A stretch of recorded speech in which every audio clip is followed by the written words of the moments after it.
आबिद राव साहब, एक बड़ा इंपॉर्टेंट सवाल ये है जो न्यूयॉर्क टाइम ने खबर दी है और बड़ी इंपॉर्टेंट खबर है कि वो अमेरिका इस बात पर गौर कर रहा है कि फर्डो में मौजूद जो जेर जमीन ईरानी एटमी रिएक्टर है उस पर बमबारी के लिए इसराइल अमेरिका से कह रहा है कि जनाब हमें वो जो बॉम्बर बस्टर, वो बंकर बॉम्बर जो बस्टर है वो दिया जाए, उससे हम मुकम्मल तौर पर इसे तबाह कर देंगे। तो ये खासे इसके संगीन नताइज हो सकते हैं। आप समझते हैं कि अमेरिका इसकी हामी भर लेगा, ग्रीन सिग्नल दे देगा?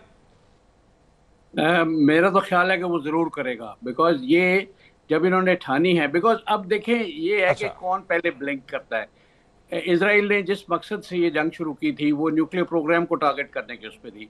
अब अगर वो जब तक उसे टोटली नहीं डिस्ट्रॉय कर लेते इन देयर ओन ओपिनियन, तो वो उसके लिए हर हरबा इस्तेमाल करेंगे। और ये भी इम्कान से बाहर नहीं है कि अमेरिका इस पे हामी भर के इनको ये कर देगा। अमेरिका ने माजी में बहुत ज़्यादा स्टेप्स लिए हैं बचाने के लिए अपने तय खुद। और इनके पास जो आप ब्रेक पर जाने से पहले स्ट्रेट ऑफ हॉर्मज़ की बात कर रहे थे, ये तो देखिए ईरान ने धमकी 1988 से जी अब जी। तक दी हुई है। वो इराक की वॉर ख़त्म हुई थी, तब से उन्होंने कहा था कि ये हम बंद कर देंगे। और इसमें नुकसान, आप इराक का तेल यहाँ से जाता है, कुवैत का जाता है, कतर का जाता है, सऊदी अरेबिया आराम को यहाँ से भेजता है, फिर यूएई है। तो ये एक बहुत बड़ी ऑयल की एक चेन है जो डिसरप्ट होगी, नंबर वन। नंबर टू, ये इन्होंने ये भी शोषा छोड़ा था, एक मैंने किसी अखबार का देखा था, इसराइल ने, कि अगर यूरोप ये अपना ईरान अपना न्यूक्लियर वेस्ट इसमें खलीज फारिस में डंप कर देता है, तो ये जितने भी ये मुल्क हैं इनका पानी यहीं से डिसैलिनेशन प्लांट के जरिए पीने का मिलता है, ज़राअत का इस्तेमाल का सारा वो होता है। तो फिर ये इन मुल्कों के लिए पानी की भी जो स्टाविंग होगी वो फेटल हो सकती है बहुत से उस पर, बिकॉज किसी के पास इतने रिजर्वायर नहीं है कि आबादी को 3 से 7 दिन का ये स्टोर करते हैं तेल पानी वगैरह। तो कहने का मकसद ये, इसके तो बहुत ही ज्यादा भयानक नताइज हैं अगर इकोनॉमीज पे, फिर सर्वाइबिलिटी पे। आप अगर 73 का मैं फिर रेफरेंस दूंगा, जब उन्होंने कहा था कि हम उन मुल्कों को तेल नहीं बेचेंगे जिन्होंने इसराइल को सपोर्ट किया है, तो कितनी पैनिक मची थी। और सारा कुछ जो है ना वो मोशन में आ गया था कि ऐसा हो गया तो क्या होगा। हाउएवर अब ये बहुत से मुल्कों के लिए, फिर इनकी अपनी इंटरनल ट्रेड भी जो समंदर से आती है, जो चाइना से करते हैं, जो ये औरों से करते हैं, इंडिया से और ताइवान हांगकांग से, जी। तो वो सारी यहीं से जाती है शिप्स पे। सिर्फ इनमें एक मुल्क है जिसकी पोर्ट वो जद्दा है, वो दूसरे, बाकी तो सारों का इधर ही है। तो ये बहुत बड़ी एक धमकी है। अल्लाह ना करे ये मटेरियलाइज हो, अल्लाह ना करे वो नौबत आए ईरान कि वो करें, बिकॉज इसमें तो बहुत से और दुनिया, अब देख रहे हैं एक दिन जिस दिन जंग बिल्कुल। को हुए थे, ठीक है। इसकी तेल की ठीक है। कीमत 10% बढ़ गई थी। तो अगर न्यूक्लियर साइट्स हाँ पे जी, अटैक बिल्कुल ऐसे ही करके है। ये जंग बंद करने का वो है, तो ये बिल्कुल इम्कानी चीज है, ये हो सकती है। कितनी देर लगा रहे बिल हैं। ठीक है, ठीक है। खालिद चिश्ती साहब हमारे साथ मौजूद है। अच्छा खालिद साहब, आपका इस पर सर कमेंट चाहूंगा। ये जो आपने हरमज की बात की जा रही है कि इसको ब्लॉक कर देगा, और जिस तरह से अभी राव साहब ने भी कहा कि खासा ये संगीन मामला हो जाएगा अगर ये ऐसा हो गया कि पूरी दुनिया की तजारत है वो कट के रह जाएगी। आपका क्या पॉइंट ऑफ व्यू है सर इस पर? देखिए अफजल, पहले ही जो ईरान है ना उसके साथ जो नेबरिंग कंट्रीज है इतना कंफर्ट लेवल नहीं है। और जब इतना जो ट्रेड आप कह रहे हैं गैस और ऑयल की इतनी बड़ी परसेंटेज दुनिया की इस हार्मोज से गुजरती है, तो ईरान ऑब्वियसली जो अपने नेबरिंग कंट्रीज है उनकी तो लाइफलाइन है, उनकी बेसिकली इकोनॉमिक रूट है उनके लिए। अगर ये सी लाइंस ऑफ कम्युनिकेशन इंटरप्ट होती हैं तो दे बड़े ब्राइट चांसेस है कि ईरान अपने नेबरिंग कंट्रीज को और ज्यादा ऑफेंड करेगा। और ऑब्वियसली आपके सामने है कि अमेरिका का तो पहले से ही स्टैंस जो है अच्छा। वो एंटी ईरान बहुत स्ट्रांग हो चुका है।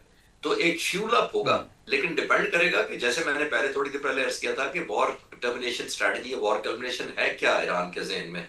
सिर्फ एंगेज कर लेना तो नहीं होता, at the end of the day war objective होना चाहिए। और अगर आपने टैक्टिक्स या बिल्कुल। स्ट्रैटेजी को की है तो उसका वे आउट क्या है, यानी what are you trying to achieve, उसका ऑब्जेक्टिव क्या होगा, आई ऑब्जेक्टिव। और उसके बाद मैंने ये ऐसे कहा कि जो ही आप ये डिसाइड करते हैं कि हमने ये करना है, हॉर्मुज ब्लॉक करना है, तो आया ईरान की कैपेसिटी है या कैपेबिलिटी है। अगर तो वो है तो फिर सस्टेनेबल होनी चाहिए। तो ये चीजें लिंक्ड है, इंटरलिंक्ड है। पहले आपकी इंटेंशन एंड देन आपकी ये देखी जानी चाहिए कि आपकी कैपेबिलिटी, और फिर ये देखना चाहिए कि आप सस्टेन कितना अर्सा कर सकते हैं उसको। अगर ये आप नहीं कर सकते तो सिंबॉलिकली अगर आप करेंगे तो वो ज्यादा ऑफेंड करेंगे जिस चीज का आप काउंटर नहीं कर सकते। मेरा ख्याल इस पे ये। ठीक है। नकवी साहब अभी उन्होंने दोबारा ज्वाइन कर लिया। नकवी साहब, आपके ख्याल में जिस तरह से हम बात कर रहे थे कि 20% तेल है, 30% कुदरती गैस है, यहाँ से गुजरती है, पूरी दुनिया की तजारत जो है वो मेजर तजारत इसी रास्ते से होती है, तो अगर इसको ब्लॉक करता है ईरान तो खासी मुश्किल हो जाएगी। साथ ही साथ जरा ये भी सर कंफर्म कर दीजिएगा, इस्लाह कर दीजिएगा, ये जो 5वां अमरीकी बेड़ा वहां पर मुस्तकिल मौजूद है, और दूसरा ये कि कतर में अमरीकी सेंट्रल कमांडर का हेडक्वार्टर भी मौजूद है, तो ये सारी चीजें इंटरलिंक है सर। जी हाँ, देखिए, ये अगर जंग आगे बढ़ती है और ईरान ये तय करता है कि हुर्मुज को ब्लॉक करे, तो फिर तो बात बहुत आगे तक चली जाएगी, बड़े मसले खड़े हो जाएंगे और दुनिया की तिजारत बहुत बुरी तरह मुतासिर होगी। तो ये तेल और गैस की सप्लाईज और बाकी भी चीज़ जितनी तिजारत हो रही है वो सब बहुत बुरी तरह मुतासिर होगी। तो वो तो बिल्कुल दुरुस्त है कि ईरान उस चीज़ को आगे अगर एक्शन लेता है तो वो काफ़ी मसले खड़ा कर सकता है। लेकिन मैं समझता हूँ कि मगरबी ममालिक ये शायद होने ना दें और इससे पहले ही कोई इसका रास्ता निकालें।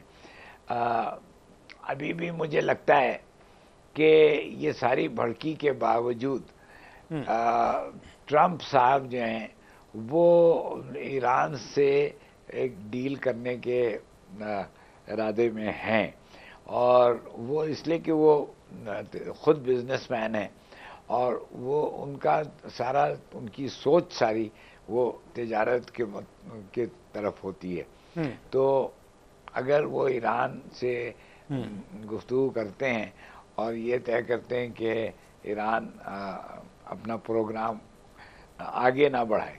देखिए ना, एक है प्रोग्राम ख़त्म करना, एटमी प्रोग्राम को ख़त्म करना, वो ईरान नहीं मानेगा, लेकिन वो मुमकिन है ये मान ले कि उसमें और आगे ना बढ़े। जो उसने एनरिचमेंट की है जो यूरेनियम की, वो 60% से और आगे ना बढ़े, उससे कम भी उसका हो सकता है कि नीचे भी आ जाए, क्योंकि जो पीसफुल यूसेस जो पुरामन इस्तेमाल है उसमें मेडिकल आइसोटोप्स चाहिए होते हैं और एग्रीकल्चर के लिए भी कुछ आइसोटोप्स चाहिए होते हैं, तो वो 20% से ऊपर की ज़रूरत नहीं होती है। तो अब अगर 60% चला गया है वो, तो इसका मतलब है कि उसके इरादे एटमी हथियार हासिल करने के भी हो सकते हैं, और उस पर ट्रंप उसको रोक सकता है और रोकेगा गालिबन। अगर ऐसा हुआ तो फिर शायद कोई डील सामने आ जाए, मगर ये सब अभी क़यास आ रही है। मुमकिन है कि वो ईरान की और शामत लाएं और पिटाई करें और वहाँ की आबादी को कहीं ज़्यादा मुश्किलात से गुजारें। अगर ऐसा होता है तो ईरान हुर्मुज की तरफ भी जा सकता है, और ईरान अमेरिकन बेसेस जो हैं कतर में और बहरीन में ख़ास तौर पे, उन पे भी हमला कर सकता है। जी ठीक है, बिल्कुल ठीक है। एक ब्रेक लेते हैं जी। ब्रेक के बाद जब वापस आते तो ये जो चाइना की तरफ से आज चीनी सदर ने एक्स पर एक बड़ा सादा सा लेकिन मानी खेज एक ट्वीट किया है। उसमें उन्होंने कहा है कि जनाब अमेरिका के बगैर भी दुनिया चल सकती है।